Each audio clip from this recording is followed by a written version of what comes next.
상계 최단 소기 천남다 장주 머던다니 캐서제 다기 진서기 베서나 놀라 변지라 상계 두보라쇼 상계 최단 소기 천남다 장주 머던다니 캐서 다기 진서기 베서남기 놀라 변지라 상계 두보라쇼 상계 최단 소기 천남 장주 머던다니 캐서제 다기 진서기 베서남 Dola Benjira Sangye Dubara Sho Simjan Tamje Devada Devi Gyuda Dembarai Gyuru Je Dunganda Dungalagi Gyuda Davara Gyuru Je Dungala Mebe Deva Dhame Davara Gyuru Je Nyeri Chada Dandarve Tanyam Nimbara Gyuru Je Apaden Zave Nama Rimbo Je Dagi Chevra Peme Desho Kadin Chimbe Gone Je Sande Kusan Toge Ngadu Sando Soro Saji Buji Jujin Meto Damri Radin Shi Ngede Gyampa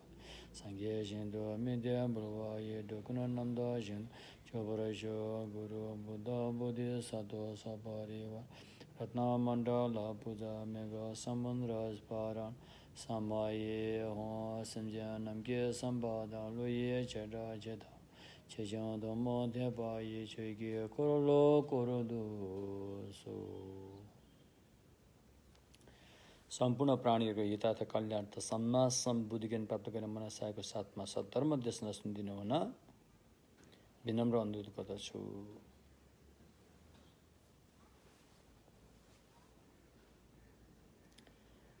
Mahayana सूत्र अलङ्कारको धम्म देशनामा अहिले हामी भूमि मार्गमध्ये भूमिको बारेमा कुरा गर्दैछौँ र यो भूमि पनि लोकोत्तर भूमिको बारेमा कुरा गर्दैछौँ। यसमा पनि श्रावक ज्ञानको भूमि र बोधिसत्व भूमि गरेर दुई किसिमका हुन्छन्। त्यसमध्ये अहिले हामी बोधिसत्वको भूमिको बारेमा कुरा गर्दैछौँ र बोधिसत्वको जुन आर्य भूमि छ यो 10 वटा हुन्छ। 10 वटा आर्य भूमिहरू छन्। अब यिनीहरूको नाम क्रमशः हिजो हामीले अलिअलि अध्ययन गर्दै थियौँ, तर अचानक बिजुली गएको कारणले हामीले त्यसलाई पुरा गर्न सकेनौँ र आज यसलाई अगाडि बढाउनेछौँ। र सबभन्दा पहिलो भूमिलाई चाहिँ एकदमै खुसी हुने रमाउने यस्तो भूमि मानिन्छ। बोधिसत्वको पहिलो भूमि चाहिँ खुसी हुने रमाउने भूमि हो अरे त्यो, हैन? जब दर्शन मार्ग प्राप्त हुन्छ तब पहिलो भूमि प्राप्त हुन्छ।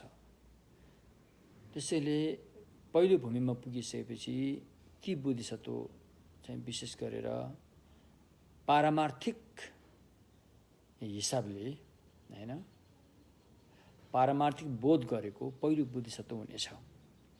पारमार्थिक पहिलोपटक बोध गरेको बोधिसत्व हुनेछन्, हैन? पारमार्थिक सत्यलाई पहिलोपटक बोध गरेको बोधिसत्व हुनेछन् जब पहिलो भूमिमा पुग्दछ।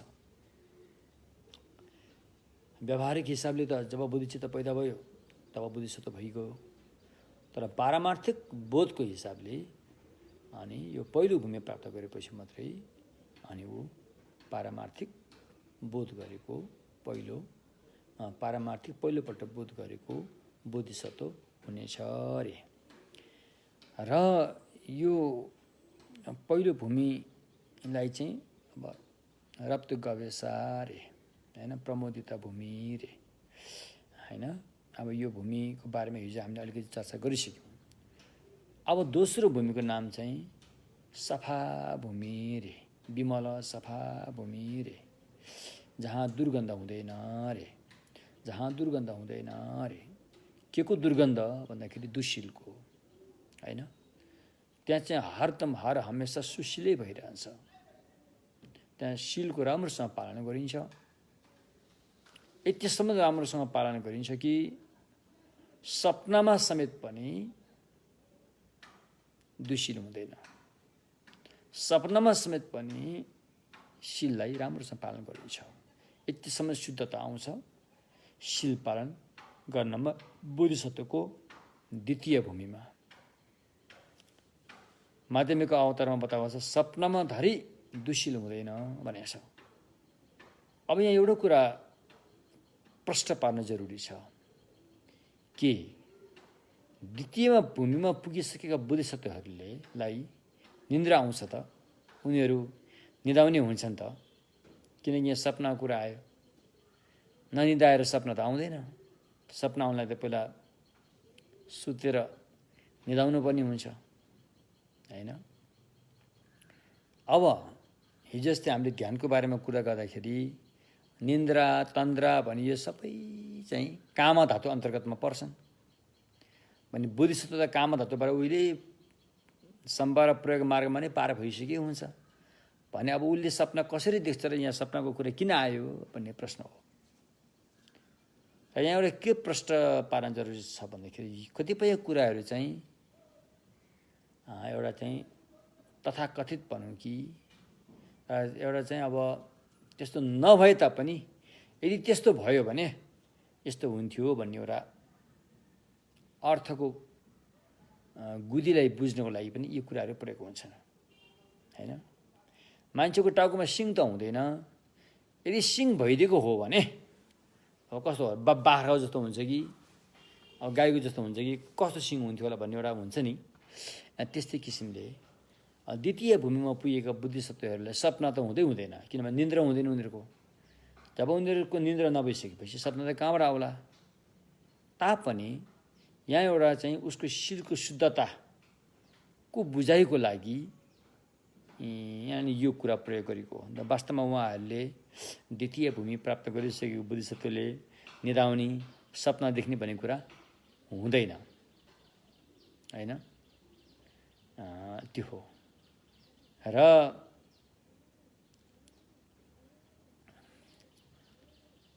यिनै कुरालाई लिएर अब हामीले एउटा भगवान बुद्धको जीवनीसँग पनि यो कुरा लागू हुन्छ हैन। बुद्ध अब 35 वर्षमा बुद्ध हुनुभयो। बुद्ध हुने बेलामा उहाँले एउटा सपना देख्नु भएको थियो अरे भनिन्छ हैन। उहाँको शिर चाहिँ हिमालमा थियो अरे, शरीर चाहिँ जमिनमा थियो, पृथ्वीमा थियो अरे, र उहाँको पैताला चाहिँ समुद्रमा छुएको थियो अरे भनिन्छ। त वास्तवमै भन्यो भने त्यो पनि एउटा यस्तै किसिमको बुझाइको लागि प्रयोग गरेको हो। वास्तवमा 10 पारमी पुरा गरेका व्यक्तिहरूले सपना देख्दैनन्। सपना किनभने उनीहरूलाई निन्द्रा आउँदैन, निन्द्रा लाग्दैन। सुतौँ भनेको ध्यान जागिहाल्छ। त्यसकारण सुतेर पाएको भिटामिन भन्दा ध्यान गरेर पाएको भिटामिनमा चाहिँ बढी ओज हुन्छ, बढी क्षमता हुन्छ। र यो सपना चाहिँ काम धातु अन्तर्गत पर्ने भएकोले काम धातु को जति पनि त्यो कुरा त्यागिसकेकोले फेरि त्यहाँ सपना देख्ने भन्ने कुरा हुँदैन। कमसेकम प्रथम ध्यान प्राप्त गरेको व्यक्तिले त सपना देख्न सक्दैन, अथवा उसमा निन्द्रा आउँदैन भने सपना त कहाँ देख्छ। यी कुरा पनि त्यस्तै एक किसिमले अर्थको गुदी बुझाउनको लागि चाहिँ यदि नभए तापनि यदि त्यो हुँदो हो त त्यहाँसम्म पनि यस्तो हुन्थ्यो होला भन्ने एउटा हिसाबले द्वितीय भूमिमा पुगेका बोधिसत्वहरूको शीलको शुद्धता यतिसम्म हुन्छ कि सपनामा धरि समेत पनि यदि उनीहरूले सपना देखे भने सपनामा धरि पनि उनीहरूको शीलमा अशुद्धता आउँदैन अरे।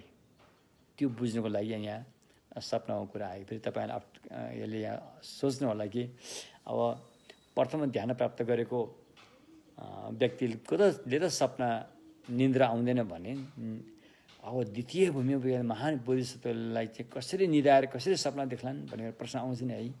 वास्तवमा त्यसको अर्थ चाहिँ यो रहेछ। त्यसकारण द्वितीय भूमिमा चाहिँ शील एकदमै शुद्ध हुन्छ। त्यसैले यसको नाम चाहिँ ढिमामेपा, विमल हैन, निर्मल अवस्था भएकोले यसलाई चाहिँ निर्मल भनियो अथवा विमल भनिन्छ। तेस्रो बोधिसत्व भूमि चाहिँ वेजेपा अरे अचिस्मती। वेजेपा भनेको चाहिँ ज्योति प्रकाश गरिदिने रे, ज्योति प्रकाश गरिदिने भूमि हो तेस्रो बोधिसत्व भूमिको नाम। ज्योति प्रकाश गरिदिने भनेको के हो त? त्यो ज्ञानको ज्योति प्रकाश गरिदिने, ज्ञानको ज्योति प्रकाश गरिदिने। किनकि तृतीय भूमिमा पुगेको बोधिसत्वहरूले चाहिँ भगवानको जति पनि ज्ञानहरू छन् उनीहरूले मजासँग अध्ययन गरेर सिकिसकेका हुन्छन्। बुझ्नुभयो नि के? अब यहाँ एउटा कुरा स्पष्ट पार्न जरुरी छ। अहिले हामीले जति पनि यो ग्रन्थहरू हामीले अध्ययन गर्छौँ, शास्त्रहरू अध्ययन गर्छौँ, यो शास्त्रहरूको अध्ययन चाहिँ कहिलेसम्म भन्दाखेरि पहिलो भूमिमा नपुगुन्जेलसम्म हो। पहिलो बुद्धिसत्वको भूमिमा नपुगुन्जेलसम्म हामीले शास्त्रबाट मद्दत लिनुपर्ने हुन्छ। किनकि हामी सिधै बुद्ध वचनमा हामीले अध्ययन गर्न सक्दैनौँ रे। सिधै बुद्ध वचनमा अध्ययन गर्नलाई चाहिँ कमसेकम प्रथम बुद्धिसत्वको भूमि आर्य भूमिमा पुग्नुपर्ने हुन्छ। अनि आर्य बुद्धिसत्व भूमिमा पुगिसकेपछि शास्त्रको जरुरत पर्दैन, होइन? त्यस्तै अब द्वितीय तृतीय भूमिमा पुगिसकेपछि चाहिँ उहाँहरूले सिधै भगवान् बुद्धको वचनलाई नै सिधै हेरेर नै उहाँले अध्ययन निकै गरिसकेका हुन्छन्। यसरी धेरै अध्ययन गरिसकेकोले उहाँहरूलाई बहुश्रुत पनि भनिन्छ। बहुश्रुत थ्योपा मावा, होइन? थ्योमङ मङथ्वे बहुश्रुतवान पनि भनिन्छ। यसरी बहुश्रुतवान भएका तृतीय भूमिमा रहनुभएका बुद्धिसत्वले अनि धम्म देशना पनि मजासँग गर्नुहुन्छ, मिठोसँग गर्नुहुन्छ। सुनौलाई नि गरेर गर्नुहुन्छ अरे। अब हामीहरू जस्तोले त धर्म देशमा अलिक धेरै समय गऱ्यो भने मान्छेलाई वक्क लाग्ला, दिक्क लाग्ला, होइन? कहिले धर्म देशमा सकियोस् र म यहाँबाट उठेर जाउँ भन्ने मन पनि आउला। तर यी तृतीय भूमिमा पुगेका बुद्धिसत्वहरूले यस्तो मिठाससँग धम्म देशना गर्नुहुन्छ कि, होइन? वर्षौँसम्म पनि सुनेर बसौँ जस्तो लाग्ने त्यस्तो खालको चाहिँ सद्गुणहरू उहाँहरूमा हुन्छ। र त्यसलाई चाहिँ ज्ञानको चाहिँ प्रकाश गर्ने भएकोले प्रकाश गर्ने भूमि रे। उहाँले ज्ञानको आलोक दिनुहुन्छ, ज्ञानलाई उज्यालो पारिदिनुहुन्छ, ज्ञानलाई प्रकाशित पारिदिनुहुन्छ। त्यसैले वे जेपा, होइन? यो भयो। चौथो बुद्धिसत्वको नाम चाहिँ अब यहाँ वे ठोवा भन्ने छ। अहिलेको चाहिँ प्रकाश पारिदिने, अहिले चाहिँ प्रकाशित हुने, प्रकाश हुने। वे ठोवा भने प्रकाश हुने, होइन? प्रकाश हुने भनिन्छ। चौथो बुद्धिसत्वको भूमिलाई चाहिँ के भनिन्छ? प्रकाश हुने। किनकि यहाँ चाहिँ प्रकाश हुन्छ, ज्ञानको प्रकाश बलेको हुन्छ, ज्ञानको ज्योति बलेको हुन्छ। र त्यो बलेको ज्ञानको ज्योतिले अनि दुई किसिमका, त्यो ज्ञानको ज्योति भनेको प्रज्ञाको नाम हो। प्रज्ञालाई यहाँ ज्ञानको ज्योति भनियो, होइन? जसरी वज्रयानमा ज्ञानलाई वज्र भनिन्छ, त्यस्तै यहाँ पनि प्रज्ञालाई बलेको ज्योति भनियो। त्यो बलिरहेको ज्ञानको ज्योतिले अनि के गर्छ त भन्दाखेरि दुई किसिमका छेकावट, एउटा क्लेश आवरणको छेकावट र ज्ञेय आवरणको छेकावट रे। क्लेश आवरणले चाहिँ केलाई छेक्छ भन्दाखेरि निर्वाण प्राप्त गर्नलाई यसले चाहिँ छेकिदिन्छ अरे। ज्ञेय आवरणले केलाई छेक्छ भन्दाखेरि सम्मासम बुद्धत्व प्राप्त गर्नलाई यसले छेकिदिन्छ अरे। यी दुई किसिमका छेकावट जस्ता अविद्यालाई अनि यो ज्ञानको ज्योतिले चाहिँ राख पारिदिन्छ, होइन? त्यसलाई चाहिँ नष्ट पारिदिन्छ अरे। त्यो अज्ञानतालाई नष्ट पारिदिन्छ। त्यसरी चाहिँ प्रकाश भएको छ, होइन? चौथो बुद्धिसत्वको भूमिको नाम प्रकाश भएको। पाँचौँ भूमिको नाम चाहिँ अनि कठिन, होइन? तालिम लिन कठिन छ अरे। तालिम लिन कठिन, होइन? झङ्कावा तालिम लिन कठिन भनौँ न। भन्नुको तात्पर्य अब यति बेलामा चाहिँ अनि त्यो बुद्धिसत्वहरूलाई यस्तो एउटा चाहिँ साहस आउँछ कि उता राम्रो गऱ्यो भने अरूले त्यसको बदलामा नराम्रो गरिदियो भने त फेरि हामी त निराश हुन पुग्छौँ, दिक्क हुन पुग्छौँ, होइन? है त्यसले कस्तो मान्छेको सहयोग गर्न आइपुगेछु नि भने जस्तो लाग्छ नि। तर यो पाँचौँ भूमिमा रहेका बुद्धिसत्वहरू चाहिँ यस्ता कुराहरूमा पार हुन्छन्, पारङ्गत हुनुहुन्छ कि जस्तो सुकै उहाँहरू जस्तो सुकै परिस्थितिको सामना गर्नु परे तापनि, होइन? अब उता राम्रो गर्दा गर्दै यता नराम्रो गर्नेहरूको एकदमै नराम्रो परिस्थितिको सामना गर्नु परे तापनि ती कुराहरूले उहाँहरूले के पनि भन्ठान्नुहुन्न। त्यसलाई सजिलैसँग स्वीकारेर चाहिँ अगाडि बढ्न सक्नुहुन्छ। त्यसैले कठिन तालिम लिन कठिन भूमि हो यो चाहिँ पाँचौँ भूमि झाङ्कावा। त्यसकारण जस्तो अब हामीलाई रिस आउन आँट्यो, अब त्यसलाई कसरी रोक्ने? त्यो आयो आँटेर आइ नै हाल्छ के अरे, आएर काम गरेर पनि गइहाल्छ, त्यो रोक्न गाह्रो छ नि त। तर यो पाँचौँ भूमिमा पुगेको बुद्धिस्टहरूले चाहिँ यस्ता किसिमका के अरे नकारात्मक कुराहरू आउन आँट्दाखेरि ठ्याक्कै रोक्न सक्छ। बेलैमा उसले थापिहाल्छ, बेलैमा उसले चाहिँ त्यसलाई चाहिँ रोक्न सक्छ अरे। त्यसकारण यो पाँचौँ भूमिमा पुगेका बुद्धिस्टहरूले चाहिँ एकदमै तालिम लिन गाह्रो परिस्थितिधरीलाई पनि उनीहरूले अनि त्यसलाई चाहिँ सक्षमताका रूपमा अनि त्यसलाई चाहिँ अनि उनीहरूले त्यसबाट पास हुन्छन् हैन, त्यो काम गर्न सक्षम हुन्छन्। छैठौँ ध्यानभूमि बुद्धिस्टको भूमि, यसलाई चाहिँ के भन्छ, मुन्दु गिरुवा अभिमुख भनौँ न। अब अगाडि अग्रसर हुने भूमि रे, अग्रसर हुने भनेको चाहिँ छैठौँ बुद्धिस्ट भूमिलाई अग्रसर हुने भनियो हैन, अगाडि बढ्ने भनियो।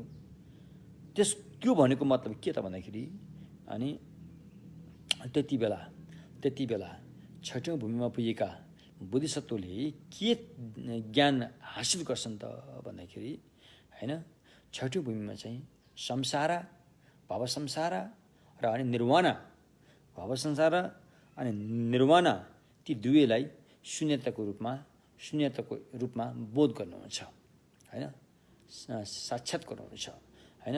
चाहे संसार होस् चाहे त्यो निर्वाणा होस् हैन, यो छैठौँ भूमिको अवस्थामा चाहिँ ती दुवैलाई चाहिँ शून्यता हो भनेर चाहिँ बोध गर्नुहुन्छ र त्यसलाई बोध गर्नेलाई अभिमुख अग्रसर भएको हुन्छ। त्यसरी यो भूमिलाई अभिमुख भनियो। त्यसपछि दुर्जय रिङदोसोवा सातौँ बुद्धिस्ट भूमि चाहिँ अब टाढा पुगेका रे हैन, टाढा पुगेका हैन, त्यो हो टाढा पुगेका दूरगामी भनौँ न, दूरगामी भनेर चाहिँ टाढा पुग्नु भएको भनिन्छ। किनकि अब प्रथम बुद्धिस्टको पहिलो बुद्धिस्टको भूमि, दोस्रो भूमि, तेस्रो, चौथो, पाँचौँ, छैठौँ, सातौँसम्मका बुद्धिस्ट भूमिमा चाहिँ कल्पनाहरू रहेकै हुन्छ। कल्पना साथमा रहेको हुन्छ। 10 भूमिमध्ये पहिलो 7 भूमिसम्ममा पहिलो 7 भूमिमा रहेका बुद्धिसत्वहरूमा कल्पना पुरै नष्ट भइसक्यो हुँदैन हैन। म यस्तो गर्छु उस्तो गर्छु भन्ने हामीले परिकल्पना आउँछ नि, यस्तो कल्पना चाहिँ भइ नै रहन्छ, बेला बखतमा आइ नै रहन्छ हैन, आइ नै रहन्छ। जब त्यो सातौँ भूमिमा पुग्छ, सातौँ भूमिमा पुगेपछि उसले अब म कल्पना आउन दिन्न भनेर त्यसतर्फ तत्परताका साथ साधना गर्यो भने उसले त्यहाँ कल्पना रोक्न सक्छ। त्यो हैन, कल्पना रोक्न सक्छ। तत्परताका साथ साधना गरेमा उसले कल्पना रोक्न सक्छ अरे हैन, कल्पना त्याग्न सक्छ। तत्परताका साथ साधना गरेर कल्पनालाई त्याग्न सक्छ अरे हैन। र यो सातौँ भूमिसम्मलाई चाहिँ अब अशुद्ध भूमि भन्ने छ। अशुद्ध भने त्यहाँ कल्पना आइरहने भएकोले, कल्पनाले त्यसलाई अलिकति बेला बेलामा धमिलो पार्ने भएकोले यसलाई अशुद्ध भूमि भनिन्छ। अब यो अशुद्ध भूमिबाट चाहिँ सातौँ भूमिबाट अशुद्ध भूमिदेखि चाहिँ सातौँ भूमिमा चाहिँ दूर टाढा जाने भएकोले अनि यसलाई चाहिँ दूरगामी भूमि भनिन्छ हैन। अब आठौँ भूमिलाई अचल भूमि रे, अचल अडिग रहने भूमि। कुनै पनि कल्पनाले त्यसलाई डगमगाउने काम गर्न नसक्ने भएकोले यसलाई अचल हैन, अडिग रहने भूमि, मियोवा अडिग रहने भूमि चाहिँ आठौँ भूमि हो हैन। अब 8औँ 9औँ 10औँ भूमिलाई चाहिँ शुद्ध भूमि भनिन्छ। किनकि त्यहाँ चाहिँ कल्पना परिकल्पनाले डगमगाउन नसक्ने भूमि भएकोले यसलाई चाहिँ कल्पना र परिकल्पनाहरूले धमिलो पार्न नसक्ने भएकोले अनि 8औँ 9औँ 10औँ यी 3 भूमिलाई चाहिँ के भनिन्छ त, शुद्ध भूमि भनिन्छ। भाग पैसा हैन हो त्यो भने। त्यसकारण अब यो 8औं भूमि जब बोधिसत्वले लाभ गरेपछि अनि उसले चाहिँ मार्गको अभ्यास साधना गर्दाखेरि उसले चाहिँ कल्पनालाई अघि सारेर साधना गर्नु पर्दैन। अहिले हामीले जे काम गर्दाखेरि पनि कल्पना अगाडि सार्नु पऱ्यो नि त। ल म यहाँबाट स्वयम्भू परिक्रमा गर्न जान पर्यो भनेर पहिला कल्पना आएपछि मात्रै अनि हाम्रो पाइला अगाडि सर्छ। कुनै पनि काम गर्दाखेरि ल मैले चिया पकाउनु पर्यो भने कल्पना अगाडि आएपछि मात्रै अनि हामीले चाहिँ हाम्रो हात अगाडि सर्छ। हरेक कुराको चाहिँ कल्पनाको लगामबाट हामी अगाडि बढिरहेका हुन्छौँ। तर जब बोधिसत्व 8औं भूमिमा पुग्छ यो कल्पना उसमा हुँदैन फेरि। जब बोधिसत्व 8औं भूमिमा पुगिसकेपछि उसमा चाहिँ यस्तो किसिमको कल्पनाहरू हुँदैन र उसले चाहिँ कुनै पनि राम्रो काम गर्नको लागि चाहिँ मेहनत खर्चिनु पनि पर्दैन। त्यो आफसे आफ हुन्छ हैन। अनाभोग यसलाई एउटा भाषा प्रयोग भएको छ, अनाभोग भनिन्छ। भोट भाषामा यसलाई बेमेलुन्डुप भन्ने भाषा छ। यो चाहिँ साइमल्टेनियसली हैन आफसे आफ हुन्छ। त्यहाँ त्यो कार्य चाहिँ अब आफसे आफ हुन्छ अरे हैन। त्यसमा त्यो कल्पनाले त्यहाँ डगमगाउने काम नगर्ने भएकोले यो भूमिलाई अचल भनिन्छ। अचल भूमि यो हो भने। अब 9औं भूमि चाहिँ यसलाई चाहिँ के अरे साधुमती रे। साधुमती भने राम्रो मती हैन, राम्रो मती।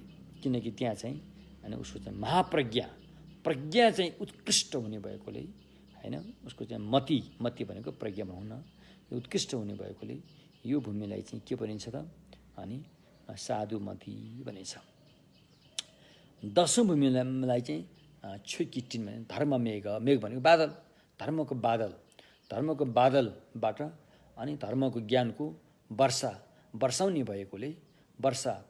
भएकोले यो भूमिलाई चाहिँ के भनियो त धम्ममेघ हैन, छुकिटिन धम्ममेघ भूमि भनिन्छ। किनकि यो 10औं भूमिमा चाहिँ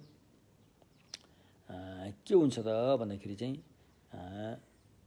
उसले चाहिँ यति धेरै धम्म देशना गर्नुहुन्छ कि जसरी आकाशको बादलबाट अनि पानी वर्षिन्छ यस्तै गरेर 10औं भूमिमा पुग्नुभएका बोधिसत्वहरू पनि प्राणी हितार्थ कल्याणार्थ धेरै धेरै धेरै धेरै ज्ञानको वर्षा अनि उहाँले वर्षाउनुहुन्छ।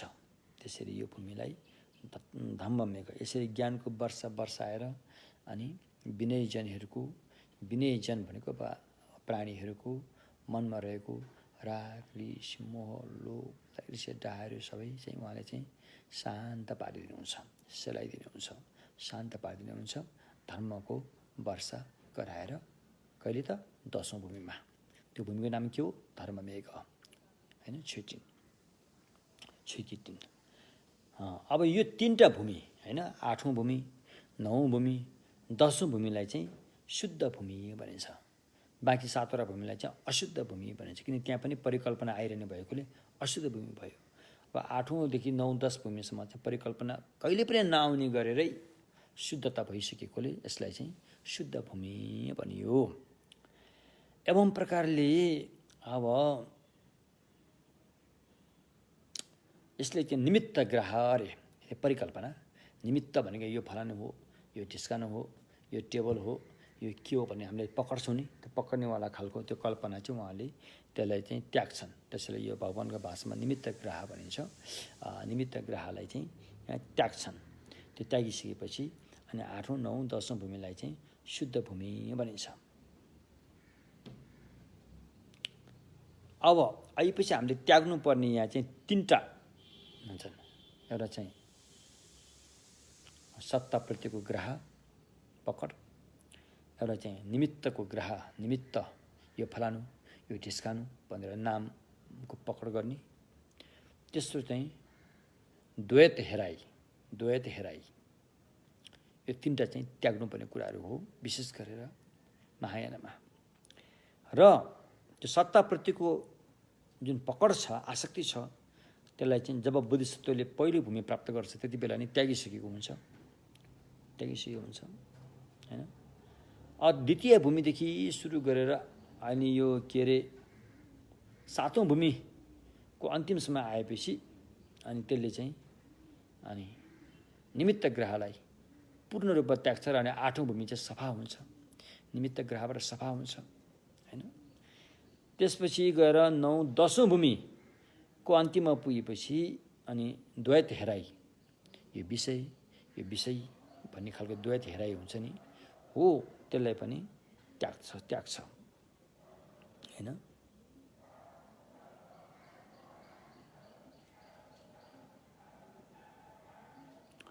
हो यस्तो रूपमा चाहिँ अनि यो 10 भूमिले चाहिँ यसरी चाहिँ त्यागेको हुन्छ अरे। अब 10 भूमिको यो सङ्ख्याको निर्धारण कसरी भयो भन्दाखेरि अब 10 भूमिमा चाहिँ 10 पारमीको चाहिँ साधना गरिन्छ, त्यो हो। 10 भूमिमा 10 पारमीको साधना गरिन्छ। जस्तो पहिलो भूमि प्राप्त भएपछि जब बोधिसत्व त्यो समाधि ध्यान भएर जाग्दछ, जागिसकेको अवस्थामा अनि उहाँको अभ्यास गर्ने कुरा थुप्रै हुन्छ। त्यसमध्ये अनि महत्त्वपूर्ण अभ्यास चाहिँ दाना पारमीको हुन्छ, दाना पारमिताको हुन्छ। त्यस द्वितीय भूमिको चाहिँ प्राप्त भएपछि त्यो भूमिबाट जागिसकेपछि अनि उहाँलाई चाहिँ शील पारमिताको अभ्यासलाई महत्त्व दिनुहुन्छ। त्यस्तै तृतीयमा चाहिँ क्षान्त्य पारमितालाई महत्त्व दिनुहुन्छ। चौथोमा चाहिँ वीर्य पारमिता, पाँचौँमा चाहिँ ध्यान पारमिता, छैठौँमा चाहिँ प्रज्ञा पारमिता, सातौँमा चाहिँ उपाय पारमिता, आठौँमा चाहिँ बल पारमिता, नौमा चाहिँ अनि प्रणिधान पारमिता, अनि दसौँमा चाहिँ अनि ज्ञान पारमिता। जस प्रत्येक भूमिमा चाहिँ 10 पारमीलाई चाहिँ प्रयोग गरेर अनि साधना गराइन्छ अरे हैन। जस्तो सातौँमा चाहिँ उपाय पारमिता, अरू त हामीले अस्ति नै भनिसक्यौँ, 6 पारमिता कुरा गरिसक्यौँ नि, 6 पारमीको कुरा भइसक्यो। त्यसमध्ये पनि अब 10 पारमिता भनेको अर्थ 6 पारमिता नै हो। 6 पारमिता भित्रबाट पनि अब प्रज्ञा पारमितालाई 4 भागमा बाँडेको मात्रै हो। प्रज्ञा पारमितामा चाहिँ 4वटा कुरा त्यो भित्र रहेको हुन्छ, जुन हामीले पहिला त्यो बताएका थिएनौँ। प्रज्ञा पारमिता मात्रै भन्यौँ। अब प्रज्ञा पारमिताभित्र थापतोप मलम हिस्से भने हैन, उपाय, बल, प्रणिधान र अनि ज्ञान पारमिता हुन्छन्। अब यसमा उपाय पारमिता भनेको के हो त अरे? उपाय पारमिता भनेको चाहिँ अनि 6 पारमिता, जो उपाय पारमिता भनिन्छ त्यो चाहिँ 6 पारमिता मध्ये प्रज्ञा पारमिता अन्तर्गत नै पर्छ। प्रज्ञा पारमिता अन्तर्गत पर्ने उपाय पारमिता भनेको चाहिँ अनि आफूले जति पनि साधना अभ्यास गरेर कुशल आर्जन गरेको छ, कुशल मूल्य आर्जन गरेको छ, त्यसलाई चाहिँ घट्न नदिएर बढ्ने उपाय खोजिरहेको हुन्छ। त्यसलाई चाहिँ उत्तर बढ्दै लाने उपाय खोजिरहेको हुन्छ। ती उपायहरूमध्ये सबभन्दा महत्त्वपूर्ण उपाय चाहिँ के त भन्दाखेरि के अरे यो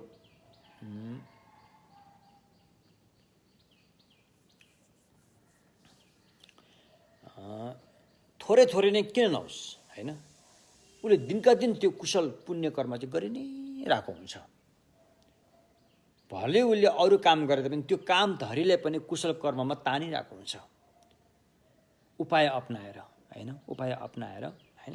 त्यो फेरि पुण्य कर्म गरिसकेपछि मोह भन्ने हुन्छ। मोह भनेको पुण्यलाई परिणामना गर्नुपर्ने। त्यो पुण्यलाई परिणामना गऱ्यो भने हामीले गरेको पुण्य कर्म फेरि माथि बढ्दै जान्छ। त्यसकारण अहिले हामीले हरेक साधना गर्दाखेरि, चाहे पूजा होस्, चाहे ध्यान होस्, चाहे परिक्रमाहरू होस्, जुनै पनि साधना गर्दाखेरि अन्तिममा त्यसलाई चाहिँ परिणाममा मोह गर्नुपर्ने कारण चाहिँ त्यो पुण्यलाई अनि घट्न नदिएर बढ्दै जाने त्यो उपाय हो। परिणाममा गर्नु भनेको त्यो हो हैन। यो थियो उपाय पारमिता अरे। अब यसमा म के पनि भन्न चाहन्छु भन्दाखेरि विशेष गरेर हाम्रो गृहस्थी साधक साधिकाहरूलाई धम्म साधना गर्नको लागि समय निकाल्न अलि गाह्रो पर्छ।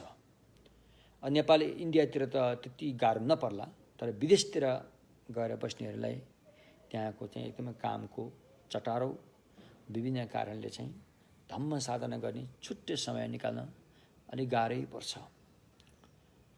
अनि थोरै समय निकालेर भए पनि गर्नुपर्ने हुन्छ। र बाँकी हामीले जुन काम गरिरहेका छौँ त्यो कामलाई नै धम्म साधनाको रूपमा रूपान्तरित गर्न सक्नुपर्छ। त्यो कसरी भनेको यही उपायबाट गर्नुपर्छ। तपाईँ कुनै अब दोकानमा काम गर्दै हुनुहुन्छ भने तपाईँ दोकानमा पुगिसकेपछि होइन, अनि तपाईँले चाहिँ भगवान् बुद्ध धर्मसँगको शरणमा जाने, बुद्धिचित्त उत्पाद गर्ने, मैले जे गर्न गइरहेको छु यो कार्यले चाहिँ सम्पूर्ण प्राणीको हितार्थ कल्याणार्थ सम्यक बुद्धत्व प्राप्त गर्न सकौँ भन्न मनसा आया, त्यो खालको आशयलाई जोड दिएर अनि आफूले काम सुरु गर्नुपर्छ।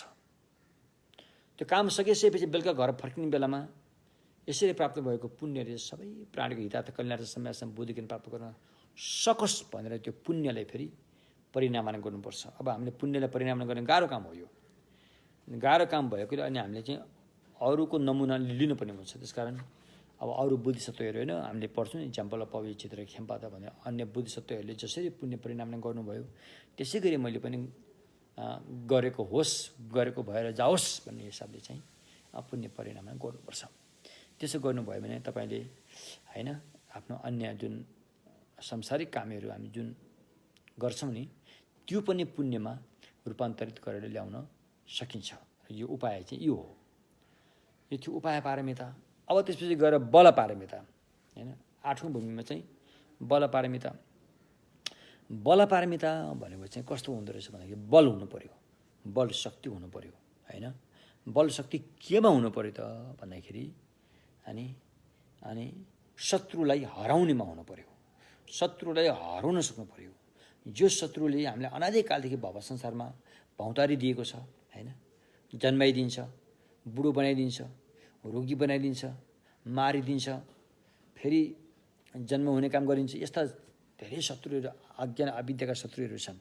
यी अज्ञान अविद्याका शत्रुहरूलाई त्याग्नको लागि चाहिँ होइन आफू चाहिँ हरदम त्यहाँ अडिग भएर चाहिँ त्यसतर्फ खडा हुन सक्नु पर्यो, खडा हुन सक्नु पर्यो होइन।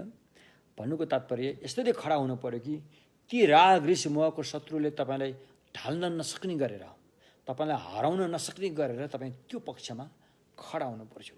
हो त्यो खडा हुने उपायलाई यहाँ के भनिन्छ, बल पारमिता हुनु पर्यो, बल पारमिता। अब यसको लागि अहिले हामीले कसरी अभ्यास गर्ने भन्दा अहिले हामीले चाहिँ अब हामी कतिपय धर्म साधना गर्दाखेरि पनि हामीले फेल खाइरहेका हुन्छौँ होइन। त्यहाँ भने जस्तो गर्न सकिरहेका हुँदैनौँ।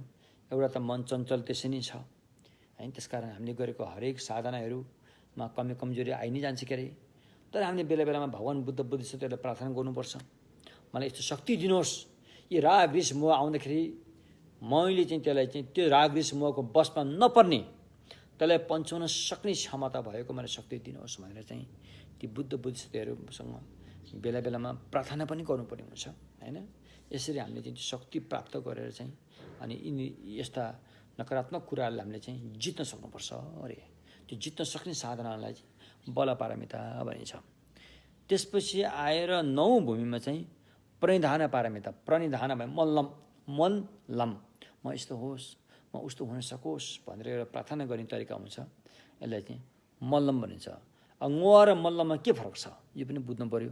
ngoa भनेको परिणामना, ngoa परिणामना गर्नको लागि तपाईँले कुनै पुण्य कमाएकै हुनुपर्छ, कुनै कुशल कर्म गरेपछि मात्रै त्यो कुशल कर्मलाई अनि परिणामना गर्न सकिन्छ होइन। हुन त अब भविष्यमा गरिने पुण्य कर्मलाई पनि परिणामन त गर्न सकिन्छ, तर पनि विशेष गरेर पुण्य आर्जन गरेकोलाई चाहिँ बढी महत्त्व दिइन्छ अनि त्यसलाई चाहिँ हामीले परिणामन गरिन्छ। मल्लम भनेको चाहिँ पुण्य परिणामना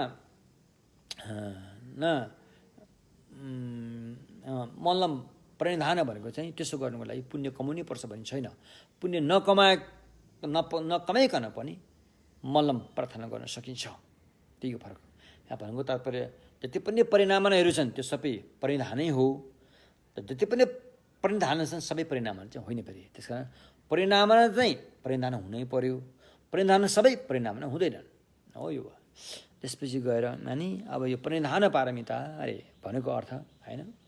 अब अहिले यो जुन मात्रै हामीले जसो तसो होइन भगवान्को शासनमा आएका छौँ, जसो तसो रहौँला होइन, जबरजस्ती गरेर पनि रहौँला।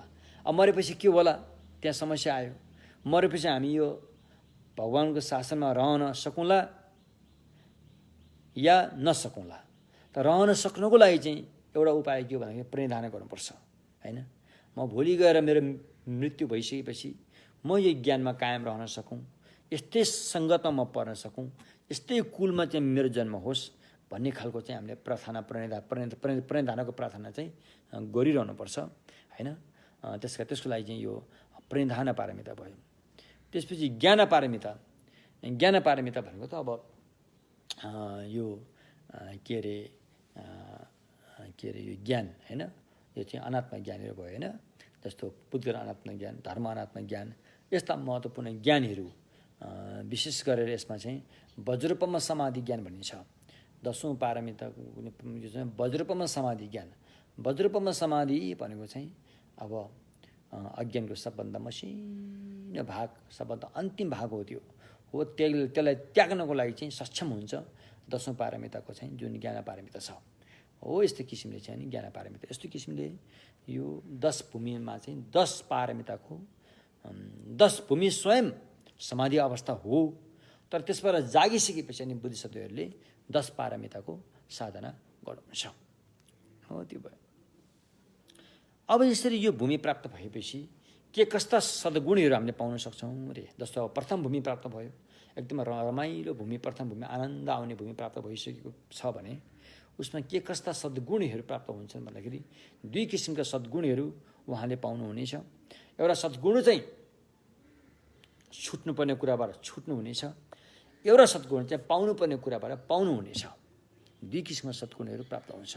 अब छुट्नुपर्ने कुराबाट छुट्नुपर्ने सद्गुण चाहिँ के हो त भन्दाखेरि चाहिँ अब प्रथम भूमिमा पुगिसकेपछि तपाईँ होइन, अनि 4 किसिमका जुन नदी छन् त्यो तपाईँले पार गरिसकेको हुन्छ होइन। 4 किसिमका नदी भनिन्छ, ओग पनि भनिन्छ होइन। अब यो जन्मनको दुःखको नदी, बुढो हुनुपर्ने दुःखको नदी, रोगी हुनुपर्ने दुःखको नदी, अनि मर्नुपर्ने दुःखको नदी, यो 4 नदीबाट चाहिँ अनि उहाँहरू पार भइसकेको हुन्छ। अब यो बोधिसत्वको भूमिको कुरा गर्दैछौँ अहिले हामी होइन। यसरी पार भइसकेको हुन्छन्। किनभनेखेरि अब बोधिसत्वको आर्य भूमि प्राप्त गरिसकेपछि अनि उहाँहरूमा चाहिँ यो रोगी भएर पीडित हुनुपर्ने, बुढो भएर पीडित हुनुपर्ने, जन्म लिएर पीडित हुनुपर्ने, मरेर पीडित हुनुपर्ने, यस्ता पीडाहरू उहाँहरूमा अब उपरान्त हुने छैनन् रे। किन हुने छैनन् भन्दाखेरि त्यो पीडित अवस्था चाहिँ कर्म र क्लेशले पैदा गर्ने हो। कर्मको बिउबाट क्लेशले त्यसलाई मलजल गरेर अनि यो किसिमका पीडाहरू चाहिँ पैदा हुने गर्छन्। अब प्रथम भूमिमा पुगेका बोधिसत्वले अनि यस्ता कर्म र क्लेशलाई नफर्किने गरेर त्यागिसकेका हुन्छन्। तसर्थ त्यो त्यागिसकेपछि त्योबाट चाहिँ अब यस्ता चाहिँ पीडाहरू चाहिँ पैदा हुने छैनन् रे। यस्ता चाहिँ जन्म जरा मृत्युबाट चाहिँ अनि के अरे छुटकारा मिल्छ। यो गुण प्राप्त हुन्छ। छुटकाराबाट पाउने गुणहरू हो यो होइन। त्यस्तै अन्य अब त्योसँग सम्बन्धित अन्य अविद्याहरू होइन। जस्तो अब के अरे अरू पनि छन् होइन।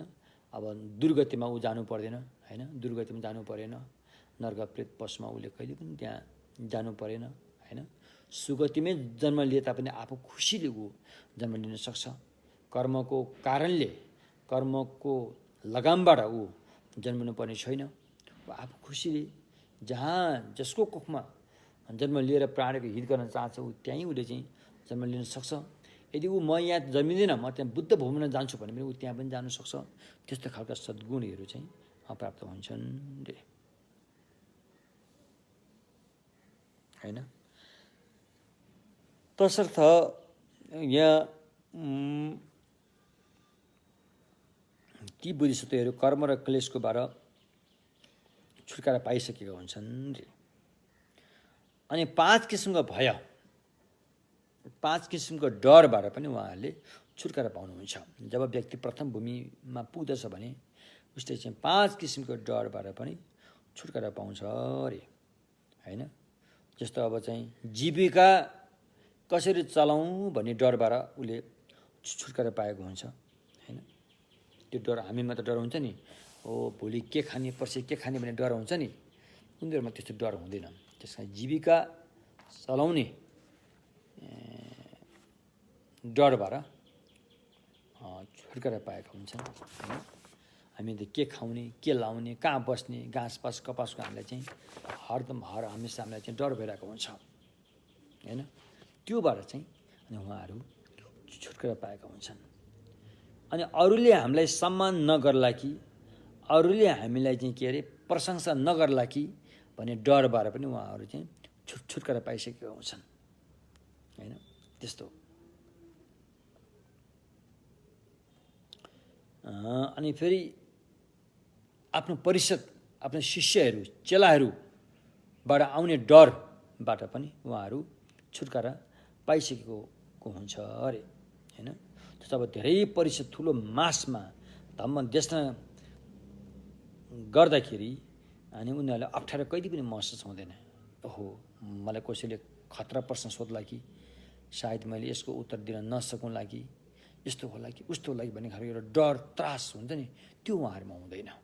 यसबाट चाहिँ उहाँहरूले छुटकारा पाइसकेको हुन्छन् हैन। त्यस्तै अनि उपद्रवबाट चाहिँ छुटकारा पाएको हुन्छ। उपद्रव भनेको उपद्रव होइन यो जीविका छुवा आइको चाहिँ पहिलो चाहिँ के हो यो छेवा मेता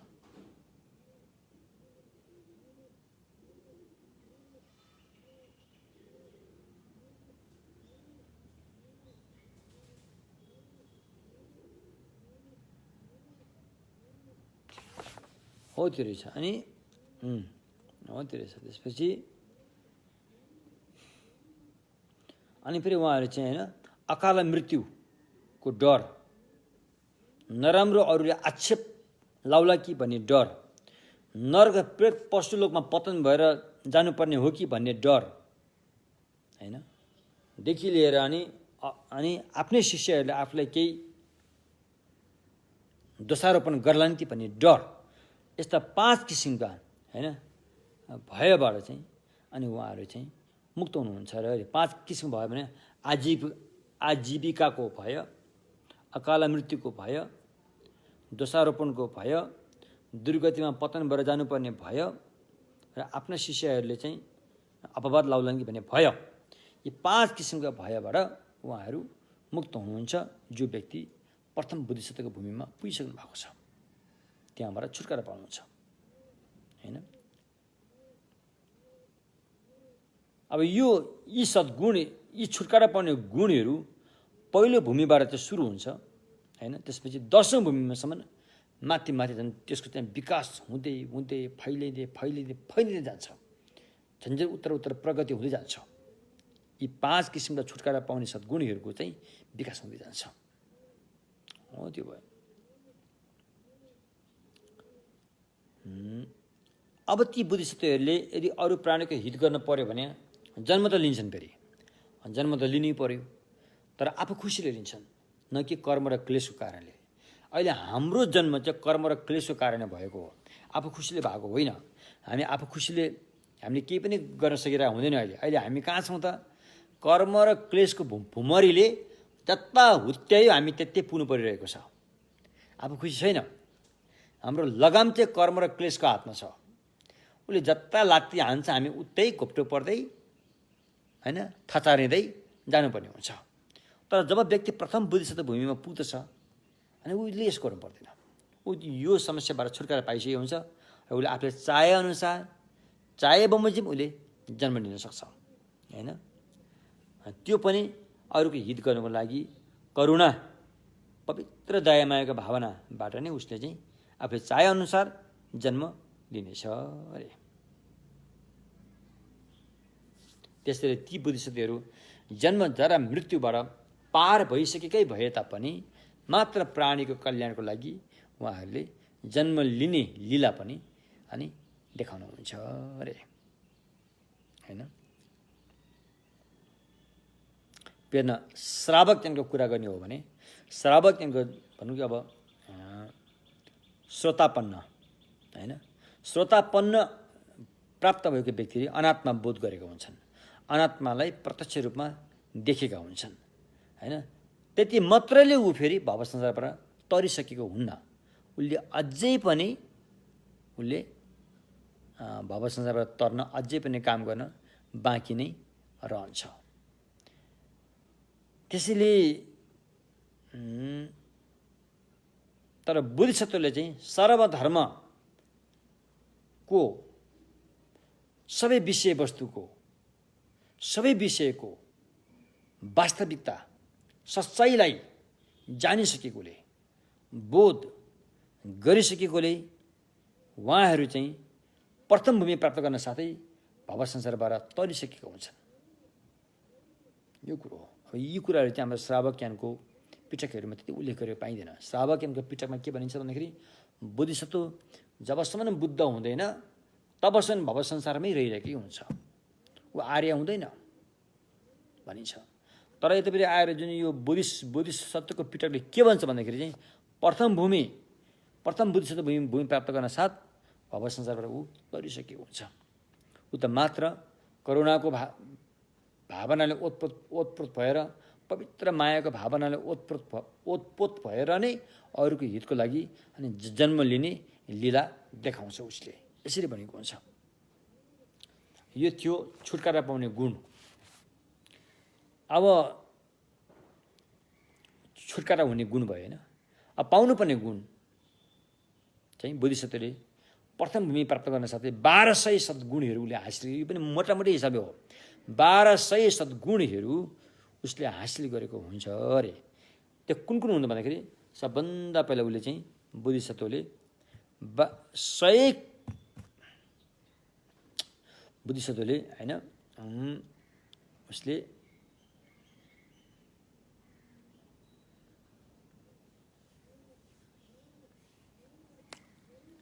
यो चाहिँ 10 भूमि सूत्रमा उल्लेख गरिएको छ कि प्रथम भूमि प्राप्त गरेको बोधिसत्वले 1200 सद्गुणहरू हासिल गर्छ भनेको छ।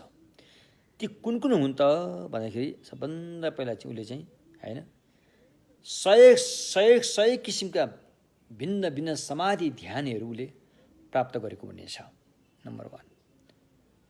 नम्बर 2 मा त्यो समाधि ध्यानमा उसले आफ्नै ढङ्गले 100 किसिमका समाधि ध्यानमा ऊ समापत्ति हुन सक्छ कि त्यो ध्यानमा ऊ प्रवेश हुन सक्छ।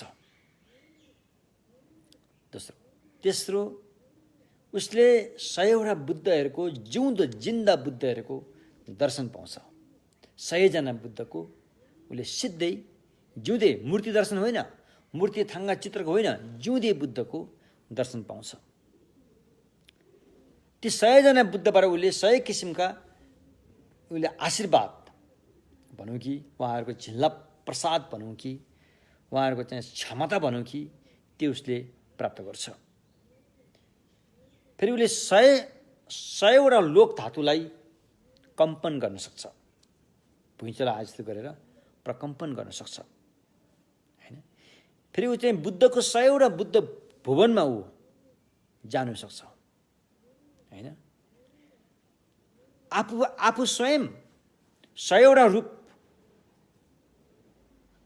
निकालेर होइन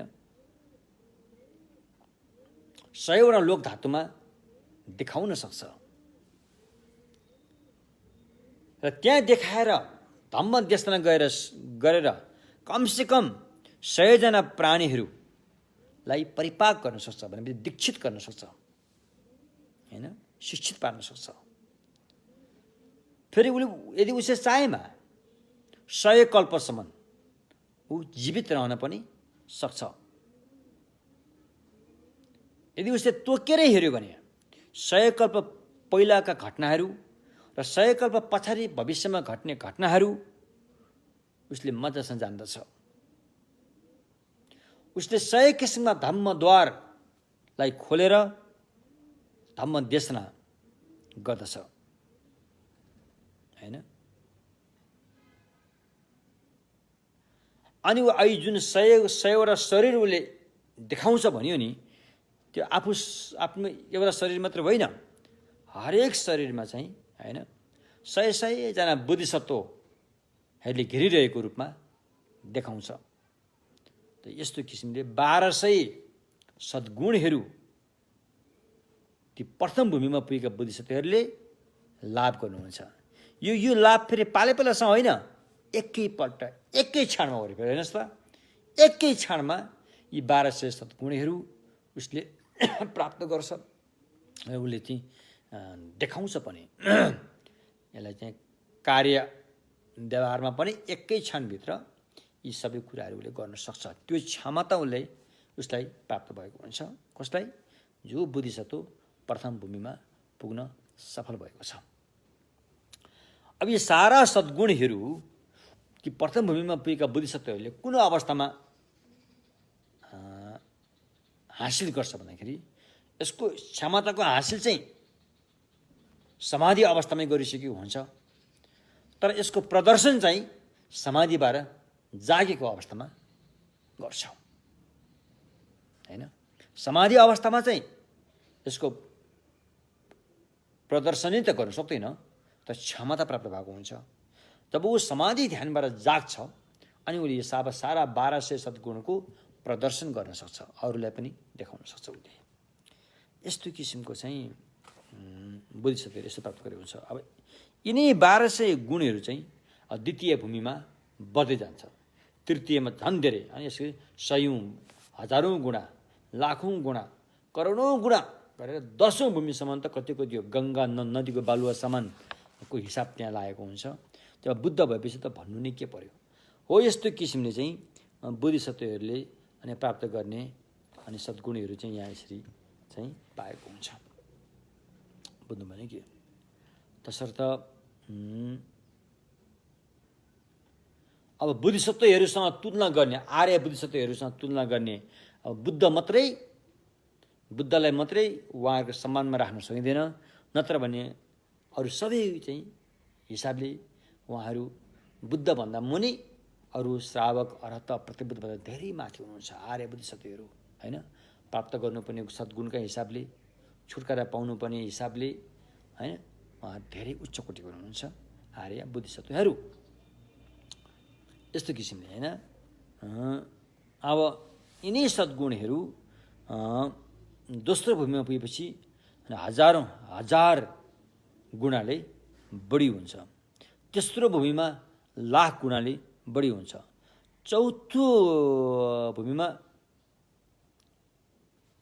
चिक्चुज्ञातुङ थिपुम सय छिवा एकादश सय हजार करोडको हिसाबले बढी हुन्छ। यसो गरेर यो चाहिँ माथि बढ्दै गएर अन्तिममा अब यो अङ्कको हिसाब पनि लाउन नसकेपछि अनि बालुवाको हिसाब, गङ्गा नदीको बालुवाको हिसाबले अनि यसलाई चाहिँ त्यो गरिन्छ। हो, यो भयो। हो, यहाँसम्म चाहिँ हामीले के अरे बोधिसत्वको भूमिको बारेमा कुरा गऱ्यौँ। होइन, अब हामी अलिकति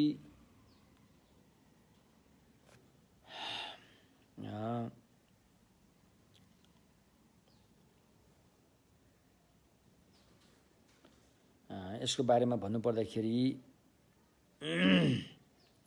बोधिसत्वको जुन 10औं भूमिको कुराहरू अहिले भर्खर हामीले गऱ्यौँ, जसको बारेमा महायान सूत्र अलङ्कारमा उल्लेख गरिएको छ। र कुनै पनि हालतमा सम्मासम बुद्धत्व प्राप्त गर्नको लागि यी भूमि, हरेक भूमिको खुड्कीलाई पार गरेर जानुपर्छ। हामीले मार्गको कुरा पनि गऱ्यौँ। सम्भार मार्गदेखि प्रारम्भ गरेर अनि प्रयोग, दर्शन, भावना मार्गसम्म यसरी जानुपर्ने हुन्छ। अनि मात्रै बुद्ध भूमिमा पुग्न सकिन्छ। होइन, त्यो भयो।